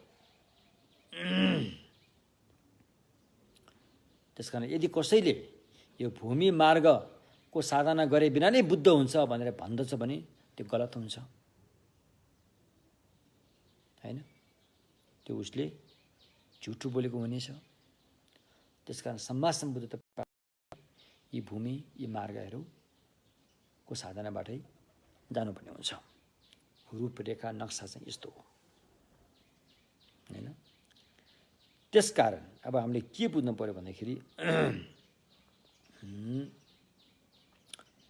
यसमा दुईवटा कुरा छ। एउटा चाहिँ अब यो भोट पासमा न्यारलेन्की ग्यू हेन्ची जेपे केन भन्ने हुन्छ।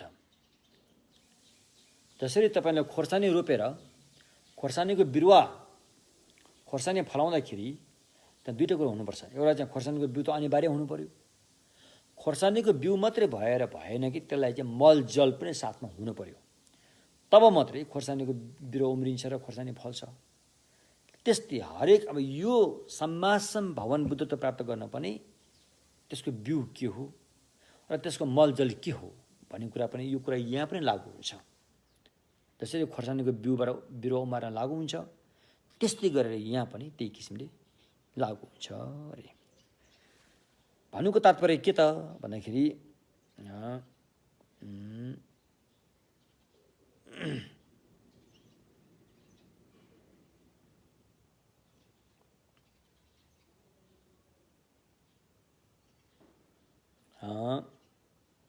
जब मार्ग र भूमि, हामीले मार्ग र भूमिको बारेमा भर्खरै हामीले कुरा गऱ्यौँ। अब पारमार्थिक बुद्धिचित्त हैन, सच्चाइलाई बोध गरेको बुद्धिचित्तबाट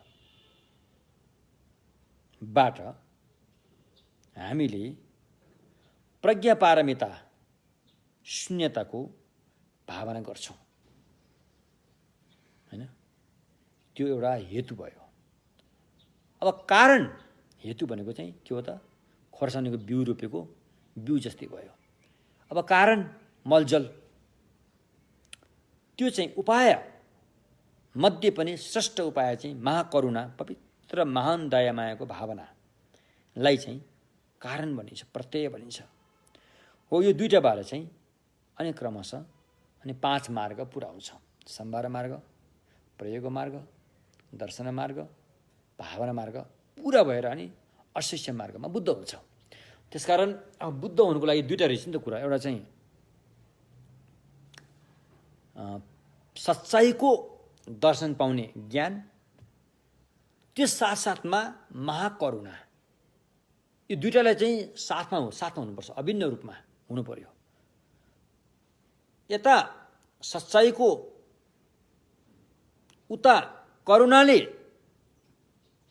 सबैको हित कसरी गर्छ भनेर करुणाले तल प्राणीहरूले पनि हेर्छ र सबैको हित गर्न सक्षम भएको अवस्था चाहिँ बुद्धत्व प्राप्ति रहेछ भनेर माथि पनि हेर्छ। र बुद्धत्व प्राप्तिको लागि बाधा केले गरेको छ? अज्ञानले, अविद्याले गरेको छ।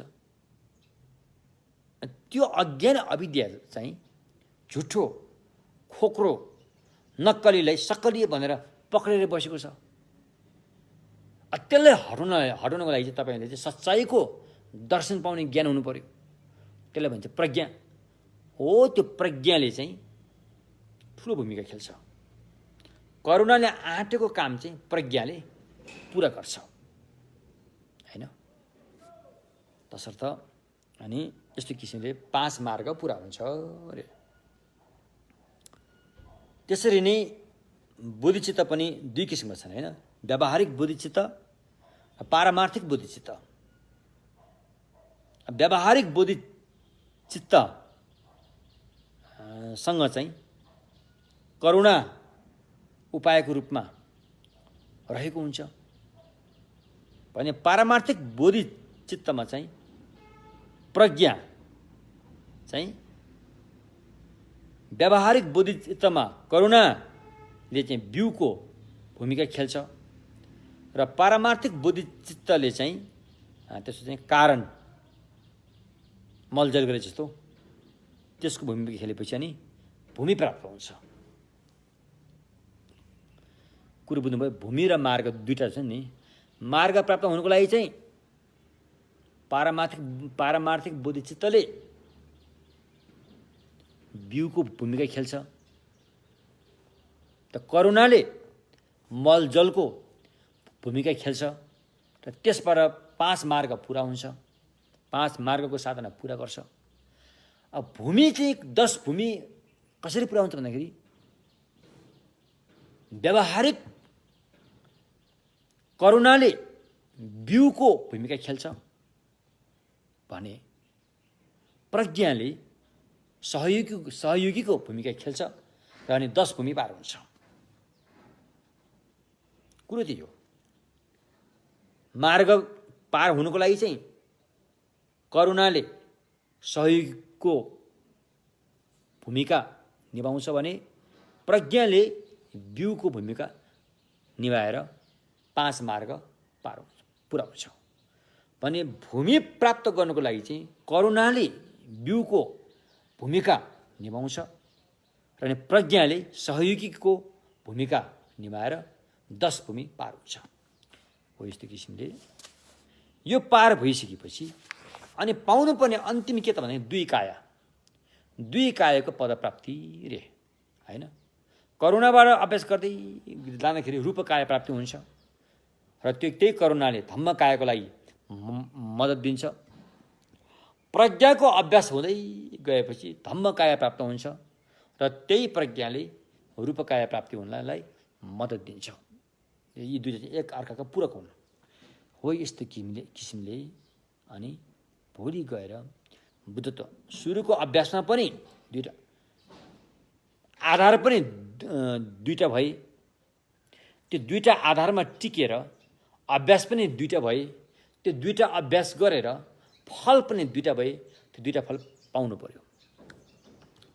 आधार दुईटा हैन, सी उमा देन्गी संयुक रे आधार दुईटा छन्। त्यो हो व्यावहारिक सत्य र पारमार्थिक सत्य। दुई आधारमा दुईटा सत्य छन्। त्यो दुईटा सत्यलाई आधार मान्नुपर्छ।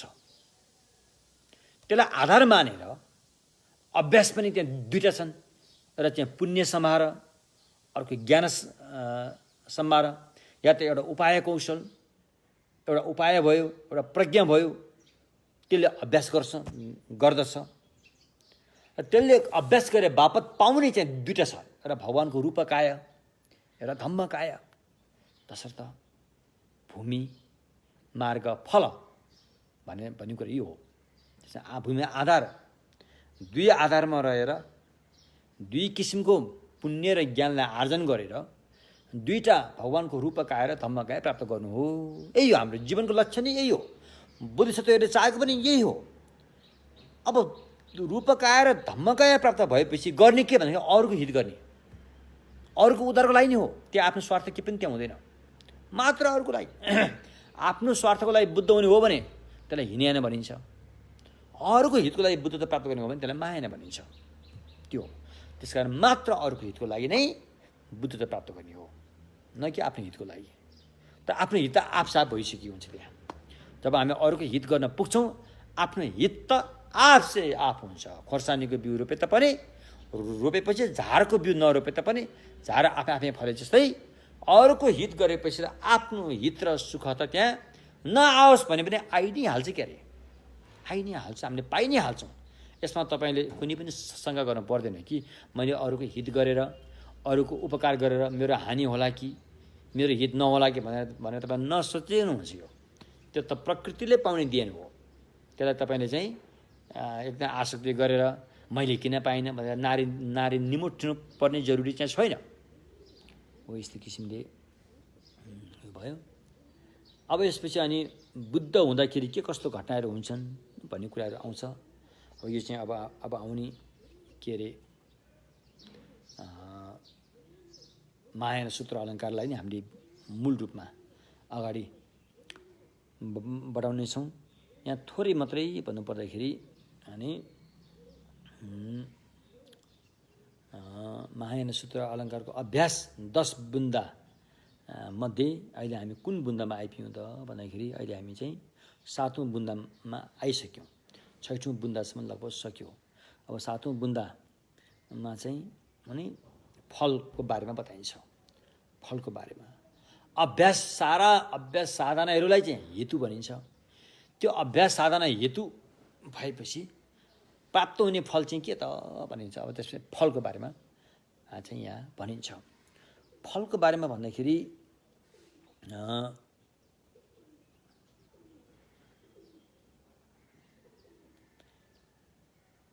फल चाहिँ निर्वाण प्राप्त गर्ने हो। अब हेर्नुहोस् है, अब यहाँ निर्वाण भनेपछि यो एकदमै बुद्ध धर्ममा चर्चित शब्द हो। यो निर्वाण भने चाहिँ अन्य कुनै पनि भगवानको सम्यक मार्ग बाहिरका कुनै पनि उसमा यो नाम त्यस्तो छैन। तर यदि कहीँ छन् भने पनि यो बुद्धको ज्ञानबाट लिएरै त्यहाँ राखेको हुनुपर्छ। यता कता कहीँ अन्य धर्मावलम्बीहरूको ग्रन्थमा पनि यो निर्वाण भन्ने शब्द कहीँ उल्लेख छ भने यो बुद्धबाटै सापट लगेको हुनुपर्छ। त्यसकारण निर्वाण भन्ने शब्द चाहिँ भगवान बुद्धकै धर्ममा मात्रै यो शब्द चाहिँ बहुत एकदमै हैन प्रचलित शब्द हो। यो निर्वाण भन्ने यो शब्द श्रावक यानमा उत्तिकै प्रयोग भएको देखिन्छ, प्रत्येक बुद्ध यानमा उत्तिकै प्रयोग भएको देखिन्छ, महायानमा पनि उत्तिकै प्रयोग भएको देखिन्छ, वज्रयानमा पनि यो शब्द उत्तिकै प्रयोग भएको देखिन्छ। त्यसकारण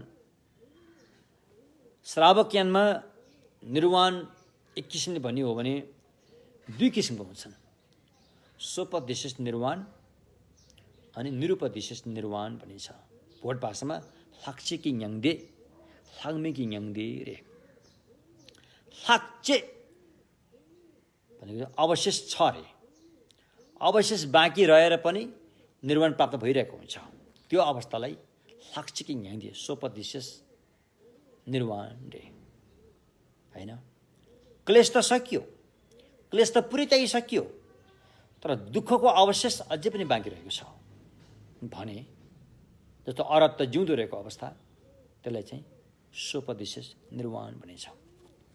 निरुपदेशिस निर्वाण भने लाग्मे भनेपछि त्यो शेष रहेको दुःख पनि टुङ्गियो सकियो भनेपछि त्यति बेला चाहिँ हैन निरुपदेशिस निर्वाण भनिन्छ। जब अरहतले चाहिँ परिनिर्वाण लिनुहुन्छ त्यति बेला भनिन्छ हो त्यो।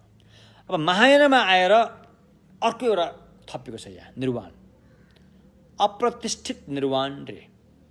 मिनेपे न्याङदे भन्ने एउटा छ, अप्रतिष्ठित नन अभाइडिङ निर्वाण हो। यो एउटा कुरा आएको छ फेरि।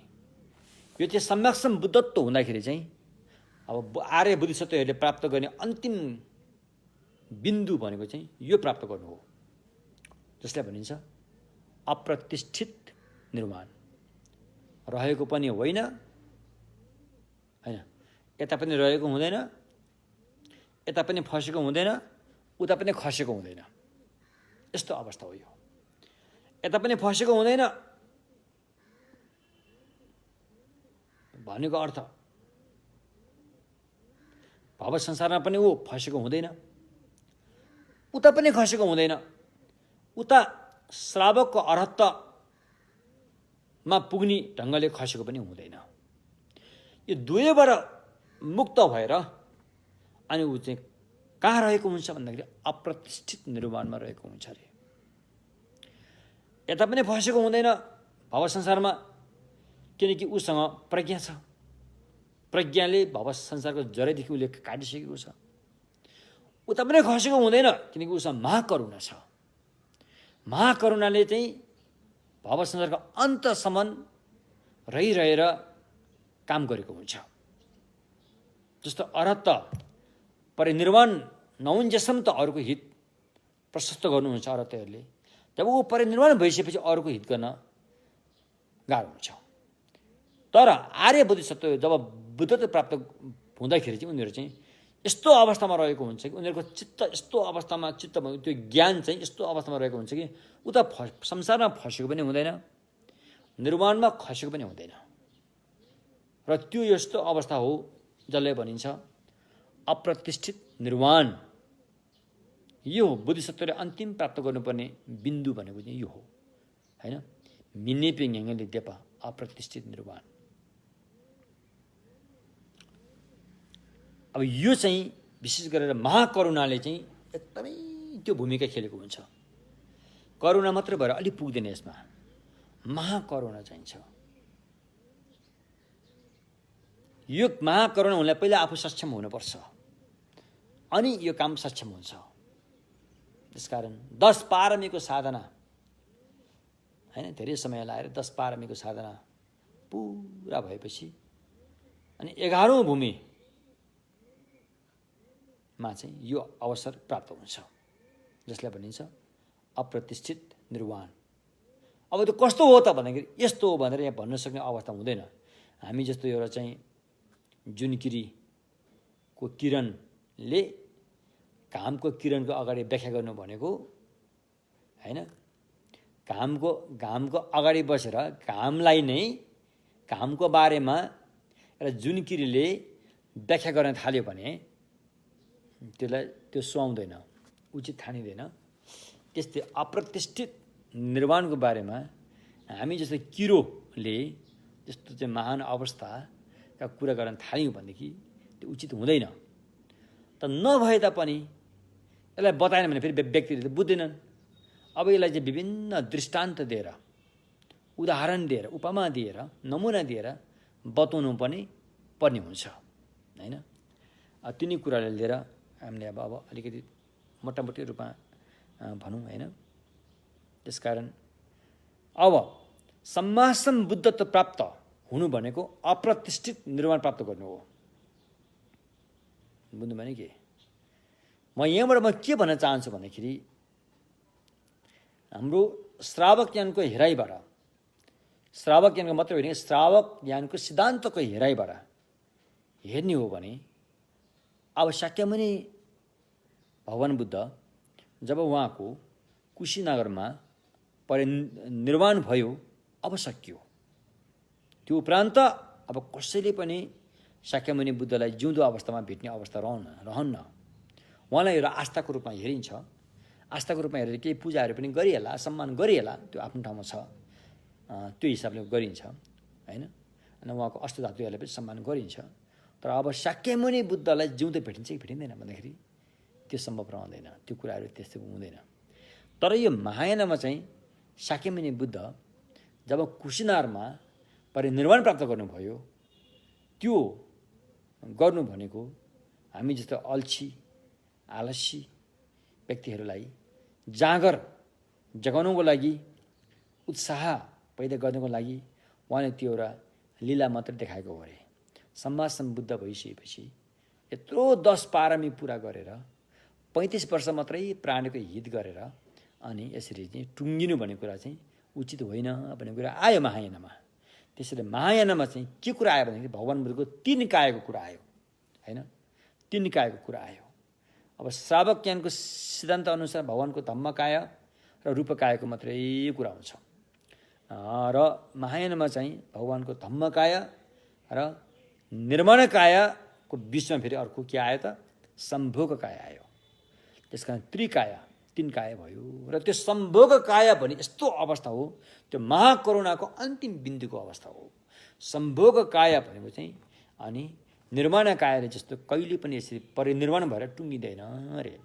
त्यो चाहिँ जबसम्म प्राणीको हित, प्राणीहरू भवचक्रमा रहि नै रहन्छन् तबसम्म सम्भोगकायले उनीहरूको हित गर्न तत्परताका साथ रहि नै रहेको हुन्छ अरे। ऊ पनि जिउँदी अवस्थामा रहेको हुन्छ भनिन्छ। अब कहाँ छ त त्यो भन्दाखेरि त्यो फेरि अब त्यसलाई भनिन्छ उहाँ चाहिँ एउटा यस्तो चाहिँ बुद्धको भूमि, सम्भोगकायको बुद्धको भूमिमा रहनुहुन्छ अरे। र अधिकांश बोधिसत्वहरू पहिलोपल्ट बुद्ध हुने पनि त्यही भूमिबाट हो अरे। अनि अहिले आएर अनि बुद्धगयामा बुद्ध भएको चाहिँ निर्माणकायले अनि एउटा लोकलाई देखाउनको निमित्त त्यहाँ फेरि बुद्ध भएको रूप देखाउनु भएको हो अरे। अन्यथा उहाँ चाहिँ सम्भोगकायको बुद्ध भूमिमा नै बुद्ध पहिला त्यहाँ हुने हो, त्यहाँ बुद्ध भइसक्नु भएको हुन्छ। अब त्यो सम्भोगकायको बुद्ध भूमिलाई के भनिन्छ, के नाम दिएको छ भन्दाखेरि अब नाम त अकनिष्ठ पनि भनिन्छ। एउटा अकनिष्ठ चाहिँ रूप धातुमा पनि छ। त अधिकांश विद्वानहरूको भनाइ रूप धातुमा भएको अकनिष्ठ भूमि त्यो होइन। यो सम्भोगकायको अकनिष्ठ भूमि चाहिँ धेरै विशाल हुन्छ। त्यसैले यो चाहिँ अलग्गै शुद्ध भूमिको कुरोहरू भयो भन्ने कुरा पनि छ। जो अकनिष्ठ भुवनमा ती सम्भोगकाय बुद्धहरू चाहिँ जब प्राणीको हित निरन्तर रूपमा गरिरहने हिसाबले रहिरहेका हुन्छन्, जबसम्म यो संसार टुङ्गिँदैन तबसम्म उनीहरू चाहिँ हराइ नै रहेका हुन्छन्। संसार त कहिले पनि टुङ्गिँदैनन् अनि उहाँको त्यो सम्भोगकायको जुन कार्य, प्राणीको हित गर्ने कार्य काम पनि कहिले पनि टुङ्गिँदैन। हो त्यसो भनेको छ। त्यसकारण अब महायानको बोधिसत्वहरूको पुग्ने अन्तिम बिन्दु भनेको चाहिँ अप्रतिष्ठित निर्वाण भनेको तात्पर्य सम्भोग काया प्राप्त गर्नु हो। अब यो सम्भोग भन्ने भाषा अलिकति यो नेपाली भाषामा अलिकति हिजोआज बोल्दाखेरि अलिकति उचित ठानिँदैन। वास्तवमा भन्नु खोजेको उपभोग भनेको हो।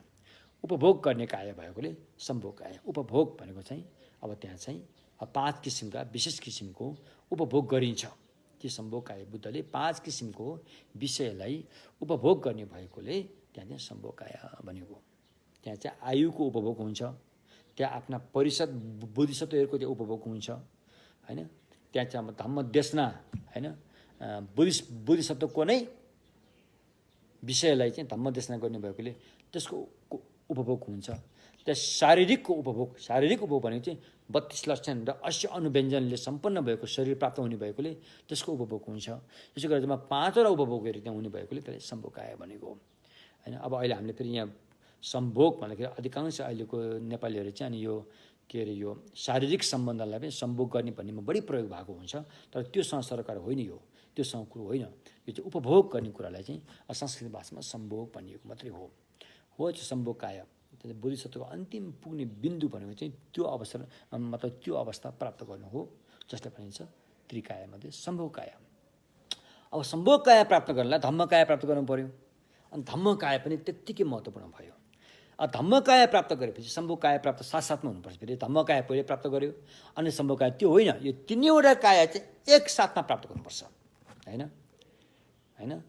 अब हामीले चाहिँ जब यो थुदम ध्यान बस्यो भन्छौँ नि, साधक साधिकाहरू जब चाहिँ मृत्यु क्षणमा चाहिँ एउटा चाहिँ थुदम ध्यानमा सही ढङ्गसँग बस्नु भएको छ भने उहाँ चाहिँ धम्मकायाको माध्यमबाट बुद्ध हुन्छ भने धम्मकायाको माध्यमबाट सम्भोग काया र निर्माण काया पनि प्राप्त हुन्छ भनेको हो।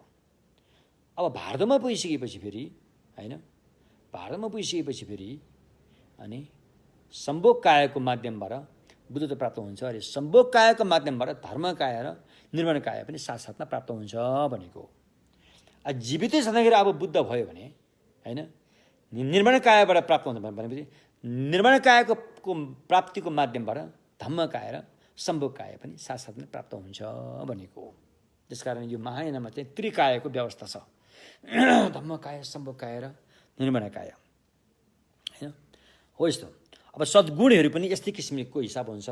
अनि भगवानसँग भएको सद्गुणहरू कतिपय सद्गुण चाहिँ श्रावक ज्ञानसँग भएको सारा सद्गुणहरू त्यो भगवानसँग हुन्छ। बुद्धिसत्वसँग भएको सारा सद्गुणहरू त्यो भगवानसँग हुन्छ।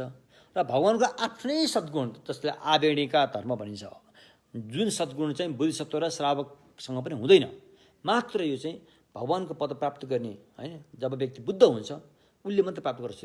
हो त्यस्तो सद्गुणहरू पनि हुन्छ, त्यो 18 किसिमकाहरू हुन्छन्, हामी पछि भनौँला हैन। बुद्धत्व प्राप्त गरेपछि बुद्धसँग आउने छुट्टै सद्गुणहरू कति हुन्छन् र बोधिसत्वसँग मिल्दा जुल्दाका सद्गुणहरू कति हुन्छन् र श्रावकसँग मिल्दा जुल्दाका सद्गुणहरू कति हुन्छन्, त्यो सारा सद्गुणहरू चाहिँ भगवान बुद्ध चाहिँ भरिभराव भएको हुन्छ हैन। त्यस्तो अवस्था हो बुद्ध भनेको।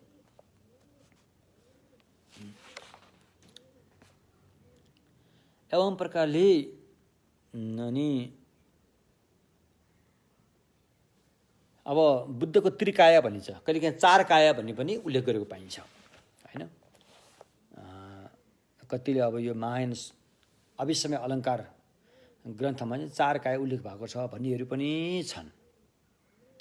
तर अधिकांश विद्वानहरूको भनाइमा सूत्र पक्षमा 3 काया नै हुन्छ हैन। कहिलेकाहीँ धर्मकायालाई स्वभावकाय भनेर पनि यता कता प्रस्तुत गरेको देखिन्छ, त्यति मात्रै हो। वास्तवमा धर्मकाया नै हो अनि सम्भोग काया अनि निर्माण काया। त तन्त्रमा चाहिँ फेरि 4 काया हुन्छ है। फेरि तन्त्रमा चाहिँ फेरि 4वटै काया हुन्छ। फेरि त 4 काया चाहिँ तन्त्रको विशेषता हो।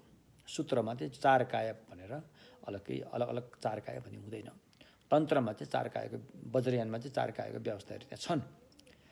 त्यसकारण यो सूत्रमा चाहिँ 3 काया, महायानको सूत्रमा चाहिँ सूत्र मुताबिक चाहिँ 3 काया नै हुन्छन् हैन। धम्म काया, सम्भोग काया र अनि निर्माण काया। निर्वाण होइन, निर्माण काया। तसर्थ यी 3 काया छन्। त्यसकारण अब धम्म काया भनेको के हो त? अब यसमा पनि हामी अलिकति बुझिहालौँ।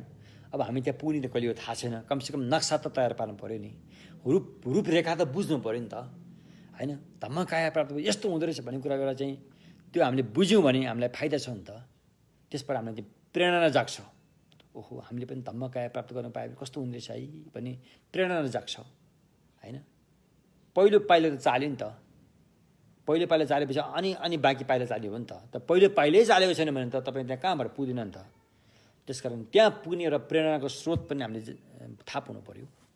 तसर्थ अब धम्मकाया अरे धम्मकाया भनेको चाहिँ धम्मकायामा दुई किसिमका विशुद्धता हुन्छन्, विशुद्धता निर्मलता होइन, दुई किसिमका निर्मलता हुनुपर्छ धम्मकायामा। एउटा चाहिँ स्वभावैले निर्मल, एउटा चाहिँ होइन साधनाबाट हुनुपर्ने निर्मलता। स्वभावैले निर्मल भनेको चाहिँ यो चाहिँ स्वभावैले निर्मल छ, त्यो हामी सबैसँग छ, अनादिकालदेखि छ, थियो र छ र भविष्यमा रहिरहनेछ। त्यो चाहिँ स्वभावैले निर्मल रे। स्वभावैले निर्मल भए तापनि त्यहाँ अस्थायी राग रिस मोह दुर्गन्धले त्यसलाई चाहिँ अनि दुर्गन्धित पारेको हुन्छ। त्यसलाई चाहिँ मार्गको साधना अभ्यास गरेर हटाउनु पर्ने हुन्छ। त्यसले पनि त्यसलाई चाहिँ निर्मल भएपछि दुई किसिमले नै निर्मल भएको अवस्था चाहिँ भगवानको चाहिँ धम्मकाय हो। एउटा चाहिँ स्वभावैले निर्मल भइ नै गयो, अर्को चाहिँ साधनाको चाहिँ उच्च कोटि अवस्था अपनाएर त्यहाँ भएको दाग सबै मेटिसकेपछि झनै त्यो चाहिँ दुई किसिमले निर्मलै भइगयो। यस्तो किसिमको विशुद्धतालाई चाहिँ के भनिन्छ त भन्दाखेरि धम्मकाय भनिन्छ।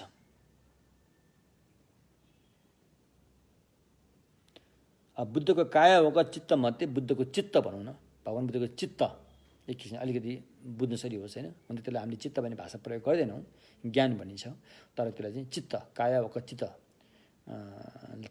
चित्तको पक्षलाई चाहिँ धम्मकाय भनिन्छ।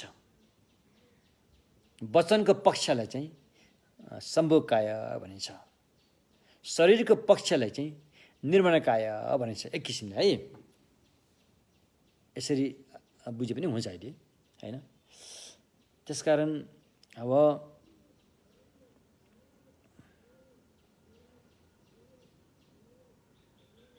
धम्मकाय भनेको त्यो भयो।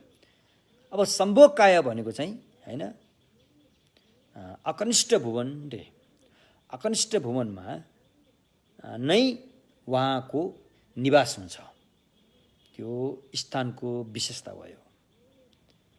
र अनि उहाँ चाहिँ 32 लक्षण र 80 अनुव्यञ्जनले सम्पन्न भएको रूप नै धारण गरेका हुन्छन्। यो चाहिँ शारीरिकको विशेषता भयो दोस्रो। तेस्रो उहाँको वचन चाहिँ सम्मासम बुद्धत्व प्राप्त गर्नको लागि नै देशना हुन्छ, धम्म देशना हुन्छ भनेपछि यो चाहिँ तेस्रो वचनको विशेषता भयो होइन। त्यसपछि उहाँको शिष्यहरू विद्यार्थीहरू भनेको शिष्यहरू चाहिँ बोधिसत्वहरू नै हुनुहुन्छ, त्यो पनि 10औं भूमिमा पुगेका बोधिसत्वहरू नै हुनुहुन्छ। यो चाहिँ शिष्यको विशेषता कि 5 हुनुपर्छ होइन, 4 मात्रै भयो, 5 हुनुभयो। एउटा चाहिँ स्थानको विशेषता, एउटा चाहिँ शरीरको विशेषता, एउटा चाहिँ वचनको विशेषता, एउटा चाहिँ सद्धम्म चाहिँ निरन्तर उहाँले चाहिँ सुनाइ नै रहनुहुन्छ, समयको कालको विशेषता। एउटा चाहिँ शिष्य बोधिसत्वहरू चाहिँ यो आर्य बोधिसत्वभित्र पनि 10औं भूमिमा पुगेका बोधिसत्वहरूले मात्रै उहाँको ज्ञान सुन्न सक्छन्, अरूले सक्दैनन्। भनेपछि कस्तो ज्ञान होला त्यो? अब अरू आर्य बोधिसत्वहरूले पनि पचाउन सक्दैनन्, 9औं भूमिसम्मका पुगेका बोधिसत्वहरू धरीले पनि उहाँको ज्ञान पचाउन सक्दैनन्। तर त्यो सम्भोगकायले बताएको धम्म देशना चाहिँ 10औं भूमिमा पुगेका बोधिसत्वहरूले मात्रै स्वीकार्न योग्य हुन्छ, अरूले एकदम गाह्रो हुन्छ के अरे। यो 5वटा विशेषता, यी 5वटा कुरालाई उपभोग गर्ने भएकोले अनि उहाँलाई चाहिँ सम्भोगकाय भनेको। त्यसपछि गएर निर्माणकाय। निर्माणकाय पनि 3 किसिमका हुन्छन् होइन। शिल्प देखाउने निर्माणकाय, एउटा श्रेष्ठ निर्माणकाय होइन, अनि एउटा चाहिँ जाति जन्म लिएर आउने निर्माणकाय। हैन। यी मध्ये सबभन्दा श्रेष्ठ निर्माणकाय चाहिँ मनुष्यको चोलामै आउनुहुन्छ। उहाँ मनुष्यको चोलामा आएर सम्यक्सम बुद्धत्वको रूप धारण गर्नुहुन्छ। जस्तो शाक्यमुनि जस्ता सम्यक्सम बुद्धत्वकै रूप धारण गर्नुहुन्छ उहाँले, अरू रूप धारण गर्नुहुन्न। सम्यक्सम बुद्धत्व नै भएर चाहिँ प्राणीको हित गर्ने भएकोले त्यो चाहिँ श्रेष्ठ निर्माणकाय। जाति निर्माणकाय भन्नुहुन्छ अब बुद्धहरू यहाँ आउनुभन्दा पहिला उहाँ कुनै ठाउँमा हुनुहुन्छ नि त। जस्तो अब मैत्रेय भगवान भविष्यमा यहाँ आउनु हुनेवाला हुनुहुन्छ। अहिले उहाँ त्यहाँ तुच्छित भूमिमा हुनुहुन्छ। त्यहाँ भएको बेलामा चाहिँ जाति निर्माणकाय भनिन्छ। अब फेरि यहाँ श्रेष्ठ निर्माणकाय अरे प्राणीको हितको लागि अन्य रूपहरू चाहिँ त्यहाँ देखाउन सक्नुहुन्छ। अब खराएको रूपदेखि लिएर अब अरूलाई कस्तो रूप देखायो भने ऊ चाहिँ धर्ममा चाहिँ सद्ज्ञानमा सम्यक मार्गमा तान्न सकिन्छ। त्यो रूप धारण गरेर चाहिँ देखाउँछ शिल्पी निर्माणकाय हो। यस्तो किसिमले चाहिँ नि भगवान बुद्धले चाहिँ 3 कायको माध्यमबाट चाहिँ प्राणीको हित गर्न सक्नुहुन्छ। र त्यो 3 कायलाई 2 कायमा पनि समेट्न सकिन्छ। धर्मकाय, रूपकाय हैन। सम्भोग काय र निर्माणकायलाई एउटै उसमा राखेर रूपकाय भन्न सकिन्छ। त्यसरी धम्मकाय र निर्माणकाय हो। त्यो हो। यहाँसम्म चाहिँ आज हामीले भूमिको कुरा पनि मोटामोटी रूपमा गऱ्यौँ, मार्गको कुरा पनि हामीले गऱ्यौँ र भूमि मार्गको अभ्यासबाट प्राप्त हुने भगवानको त्रिकायको कुरा पनि गऱ्यौँ। अब यो चाहिँ हामीले 12औं महायान सूत्र अलङ्कारको 12औं अध्यायमा हामी अहिले छौँ। त्यसलाई अलिक विस्तृत रूपमा र अध्ययनको मात्रै हिसाबले होइन कि अभ्यास कसरी गरिन्छ भन्ने कुरालाई पनि हामीले विस्तृत रूपमा हामीले यहाँ भन्यौँ हैन। अब भोलिदेखि चाहिँ अब हामी लगभग 12औं अध्याय चाहिँ अब सकिने अवस्था त त्यो सकेर सम्भवतः 13औं अध्यायमा हामी जान्छौँ होला, अथवा 12औं अध्यायलाई नै हामीले त्यसलाई अब समयलाई हेरौँ हैन, कतिसम्म हामी गर्न सक्छौँ हो यसरी हामीले गर्नेछौँ। अनि आज चाहिँ म यहाँ सिन्धुपाल्चोक जिल्लाको एकजना हाम्रो छिमेकी नानु तामाङ भन्ने हुनुहुँदो रहेछ। अनि उहाँ चाहिँ 2टा साना बच्चा रहेछन्, दुधे बालक रहेछन्, 2टा बच्चा रहेछन्। अनि उहाँको श्रीमान चाहिँ उता मलेसियामा जानुभएकोले काम गर्न र उतै अहिले काम पनि नपाएर मलेसिया हो कि साउदीमा जानुभएको छ अरे। अनि उहाँ चाहिँ कामविहीन भएर अड्केर बस्नुभएको छ अरे। यता पनि आउनु नपाउने, उता पनि काम नपाएर बसेका छन् रे। तर दुर्भाग्य उहाँको श्रीमतीको चाहिँ क्यान्सर भएछ। क्यान्सर भएर उहाँको धेरै सम्पत्ति खर्च भइसक्यो रहेछ। अनि अहिले यहाँ काठमाडौँमा हस्पिटल ल्याएको रहेछ। अनि मैले यसो कुरा बुझेँ, सुनेपछि अनि हाम्रो तर्फबाट पनि अलिकति मद्दत गरौँ भन्ने मनमा जाग्यो। र मेरो केही मित्रहरूले अलिअलि सहयोग पनि गर्नुभएको छ। त्यसमा मैले अलिकति थपथाप गरेर आज म त्यो मद्दत दिनको लागि उहाँलाई म उता अत्तरखेलको हस्पिटलमा म जाँदैछु। सबैबाट पनि उहाँको लागि प्रार्थना गरिदिनु होला, शीघ्र स्वास्थ्य चाहिँ राम्रो होस् भनेर। हस्, यति भन्दै आजको पुण्यलाई परिणाम गरौँ। सोनम दि थम्जे जिबाङे थम्ने बे डनाम फम्जे ने केगा नाचे बलौं ठुपाई सिपे छोलेन्डो वान्डोलो वरिसु।